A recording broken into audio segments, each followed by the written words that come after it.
days from the 1st of March, we've had a tremendous turnaround in the price of hogs and the long-term price of hogs on that. I told a gentleman right after the tornado hit Taylorville, I said I could be bankrupt or I could have all my debt paid off by the end of the year. And it looks like this stuff, maybe I'll have some of that debt paid off anyway. WSMI's farm broadcaster Gabe Osborne with Phil Borgic in Montgomery County. A great way to end a tough year for a super family in the pig business. This is the RFD Livestock Report.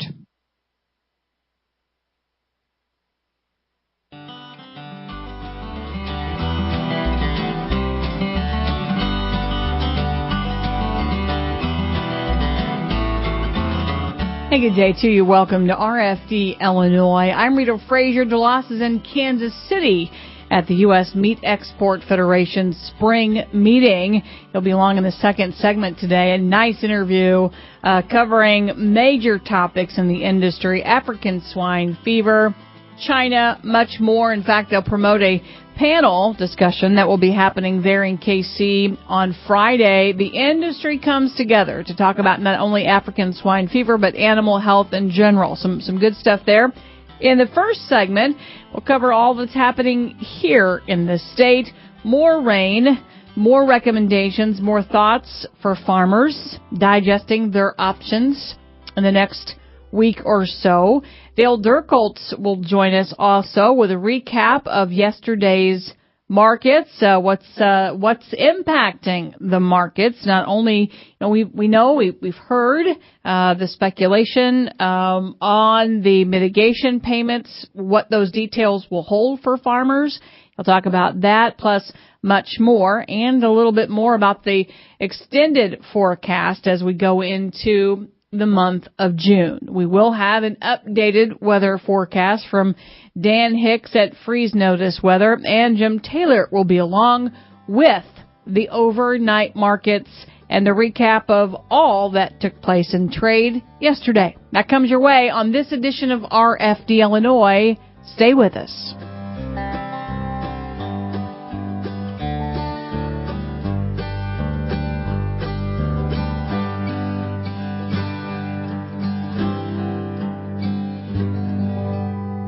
Farm Week and Partners Magazine editor Chris Anderson connects rural routes for you. Chris shares her 4 decades of riding expertise by making sure each edition delivers the best information. Here's a bit about her rural roots. I was raised on a farm in Champaign County growing corn, soybeans, popcorn, pumpkins, and poultry.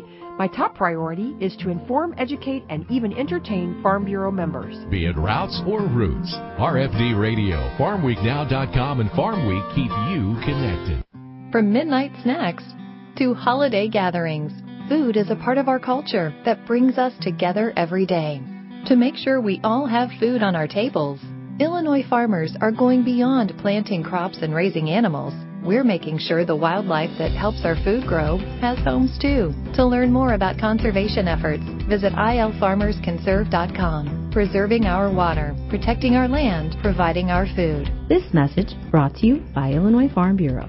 A farm is more than land and crops. It's your family's heritage, livelihood, and future. At Country Financial, our roots are in farms just like yours. Founded by farmers in 1925, we began our journey to ensure farms and crops, from livestock to buildings and everything in between. So while you work hard to get the job done, we're here protecting the things you love every step of the way. Learn more at countryfinancial.com/farm. Policies issued by Country Mutual Insurance Company, Bloomington, Illinois. This entity is an equal opportunity provider. We're back here on RFD Illinois. I'm Rita Frazier. Let's start with a market recap from yesterday. Dale Durkoltz, Agrivisor Services. Markets on the beans did recover a little bit. USDA, came in, kind of reinforced the idea that, even though we may have another quote-unquote government payment coming on beans this coming year, that, they aren't going to do anything that's going to impede farmers responding to typical market signals as far as acreage is concerned. And with late planting, that's certainly a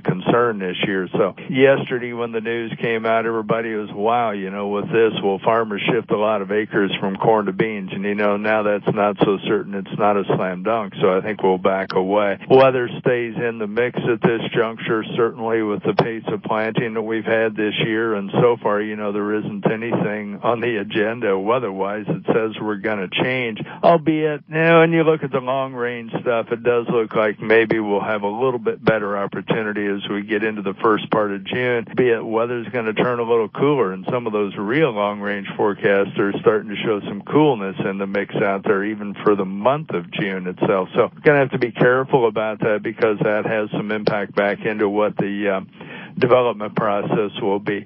Dale Dirkholtz, Agrivisor Services. With more rain this week, further delays in planting. We talk with Ed Corrigan, technical agronomist at Brandt Consolidated. A lot of the growers, the last 4 or 5 days, the questions resound around what's the population of my soybean now, this week, next week. As the weeks go on, we need to start bumping our pops. That's the normal to try and get more axles out there. We have to have more plants. That helps to increase our yield. So we need to start increasing our populations of soybeans. Secondarily, we also need to start thinking that as soon as that soil is ready on the surface, we can't wait for it to be ready underneath near like we'd love to do. We're just going to have to push those fields and get them planted, get them seeded. Of course, nutrition, do the best we can to get that on in a timely manner, and herbicides. Ed Corrigan, Brandt Consolidated. For sure a tough planting season here, and we're recovering or starting to recover from the Midwest floods, but hopefully some disaster aid is coming soon. House and Senate negotiators still hoping to get a final disaster aid bill for Midwest flood and other storm victims across the finish line by Memorial Day recess. RFD Washington correspondent Matt Kay reports.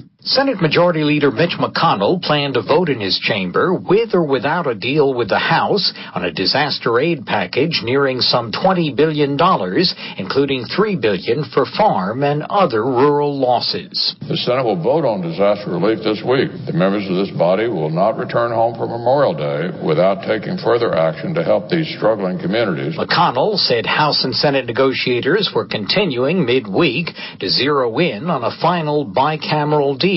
But he also had this. It is past time to put partisan politics aside and secure a final agreement that can become law, something that can both pass the Democratic House and earn the president's signature soon. House, Senate, White House differences on the amount of Puerto Rico hurricane aid were thought resolved, though differences over southern border humanitarian aid slowed a final deal. McConnell complained it should have been easier to pass relief needed so urgently. In the Midwest earlier this year, storm surges flooded whole swaths of state and racked up billions of dollars in damages. As one expert recently put it, we have points in Iowa and Illinois that have been in flood stage for over 30 days, which hasn't occurred since we started keeping records. Some of them go back 150 years. The latest House-passed bill includes $3 billion more for flood and other storm losses of crops, dairy, and on-farm stored commodities, Army Corps flood mitigation,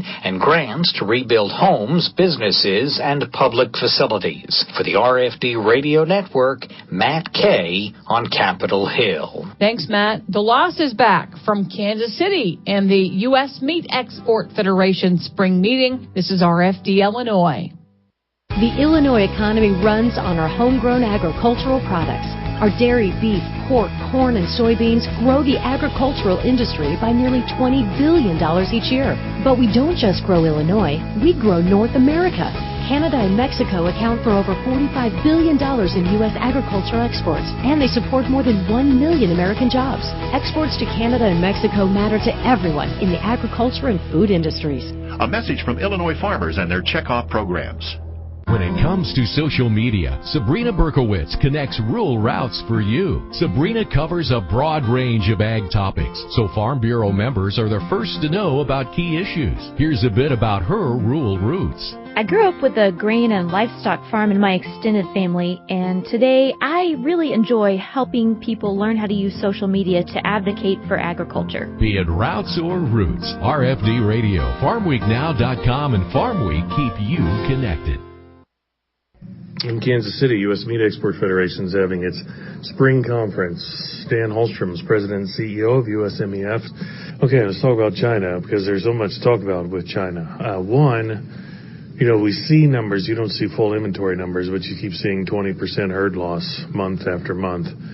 What does that even mean? What is possible? And what about ractopamine, feed additives? What, in terms of getting product from the U.S. to China, seems like there's all kinds of potential, and there are probably a bunch of hurdles to cross to get to that point. Well, I summarize the situation with China as a lot of unknowns. There's a lot of uncertainty. One thing is certain, that ASF is impacting their herds. You can debate the numbers, but the numbers are big. And I think the latest data show, the latest reports from the China government show somewhere in the 20% range impact, which is up from where they were.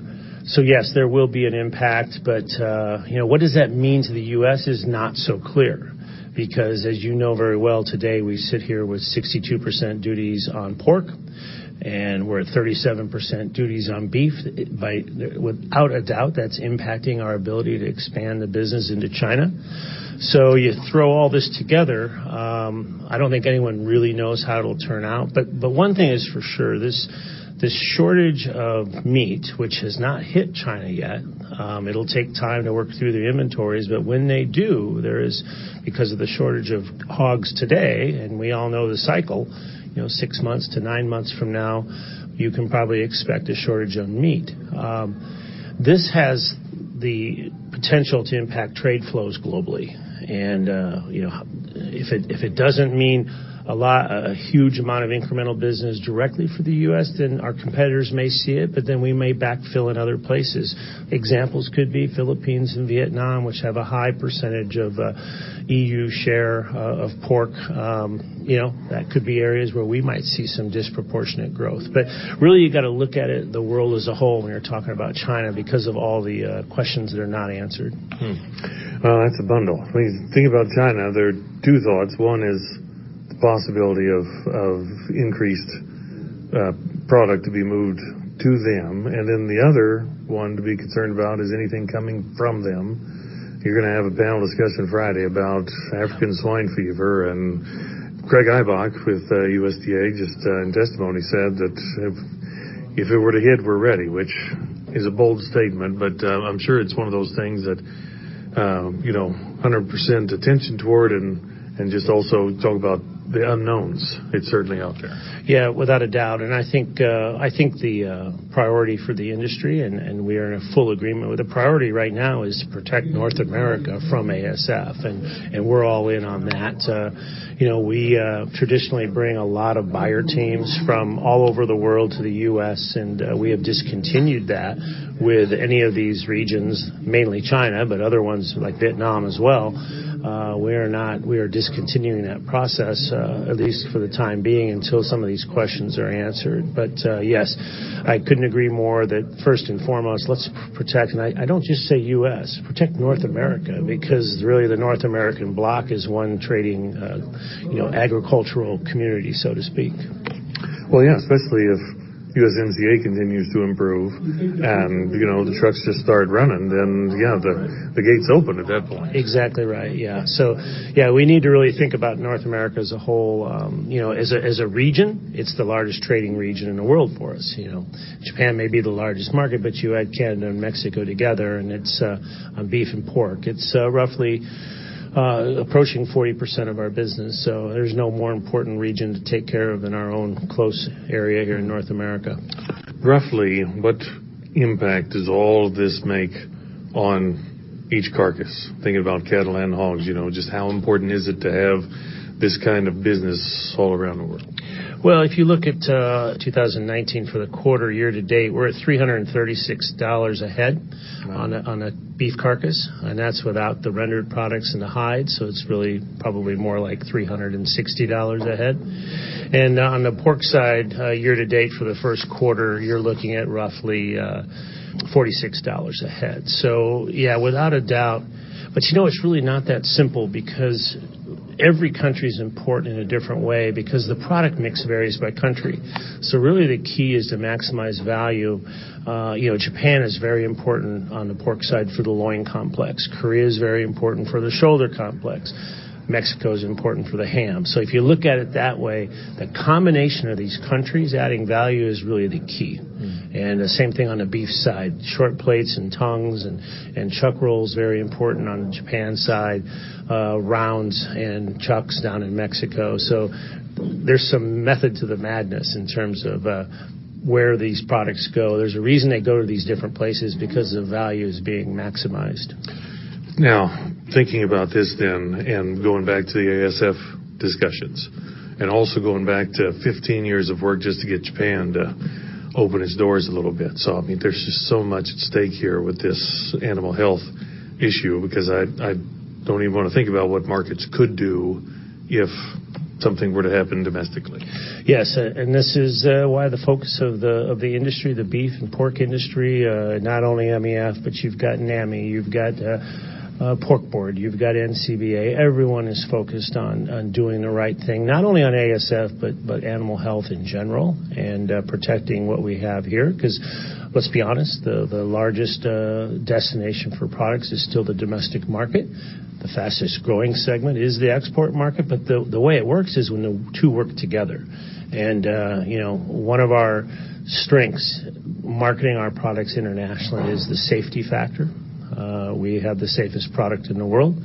And we also, we think, have the tastiest product in the world. So that's what we want to protect. And you're right, there is a lot of opportunity out there, but all these unknowns are making it a little bit uncomfortable at the moment. Dan Holstrom with U.S. Meat Export Federation in Kansas City as we break for markets and weather. With the RFD Ag Market Summary for this Thursday morning, I'm Jim Taylor. Corn slightly higher, beans higher, and wheat ending Wednesday lower. July corn closing at $3.94.5, up 1/4.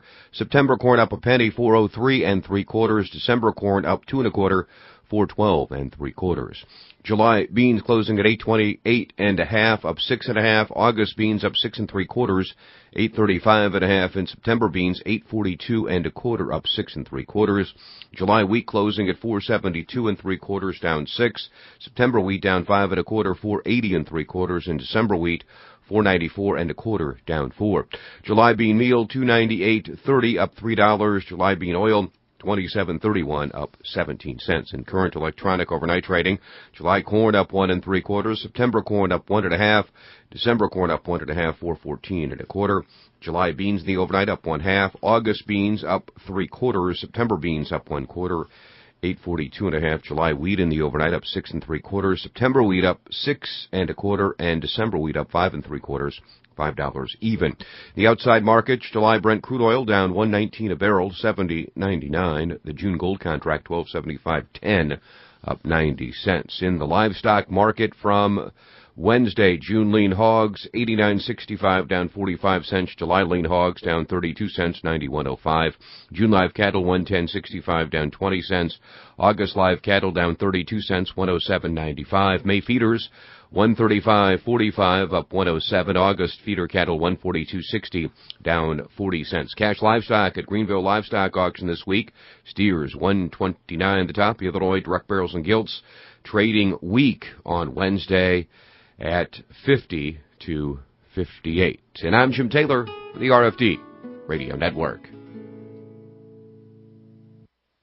Good morning. This is Dan Hicks from Freeze Notice Weather with the early morning ag weather update on the RFD Radio Network for this Thursday morning. Most of Illinois had a drier, warmer day across the region on Wednesday. Daytime highs warmed into the upper 70s and 80s statewide.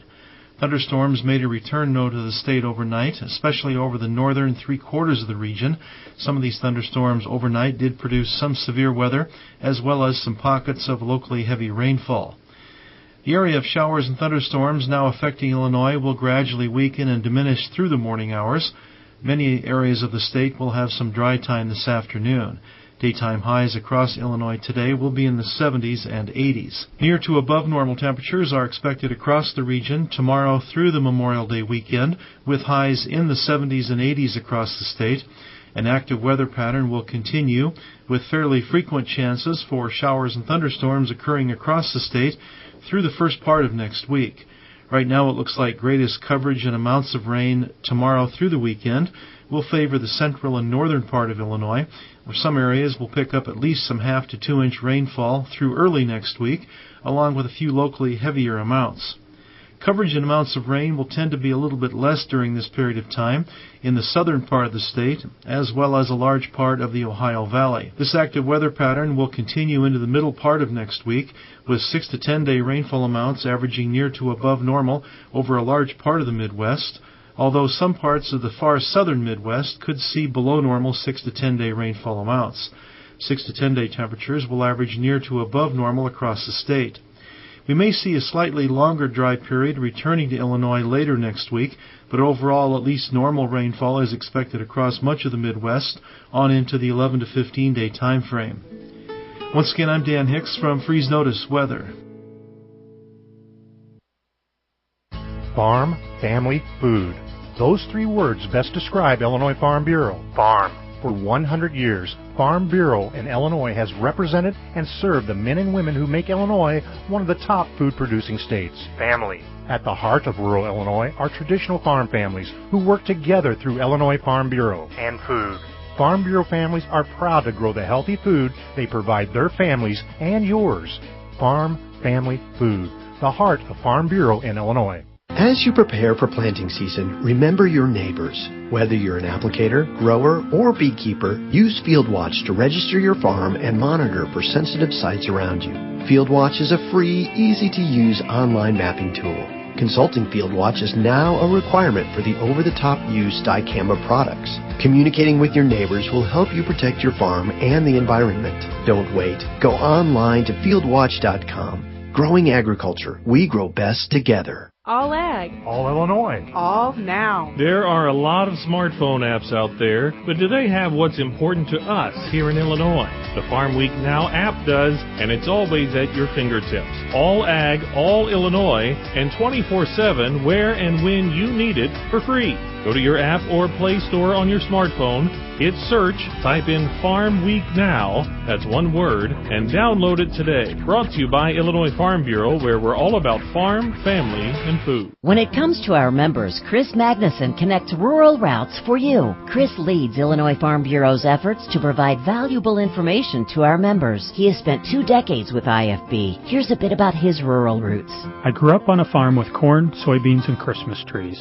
I've been in ag communication for 3 decades now. My greatest satisfaction has always remained the same, to serve our members. Be it routes or roots, RFD Radio, FarmWeekNow.com, and Farm Week keep you connected.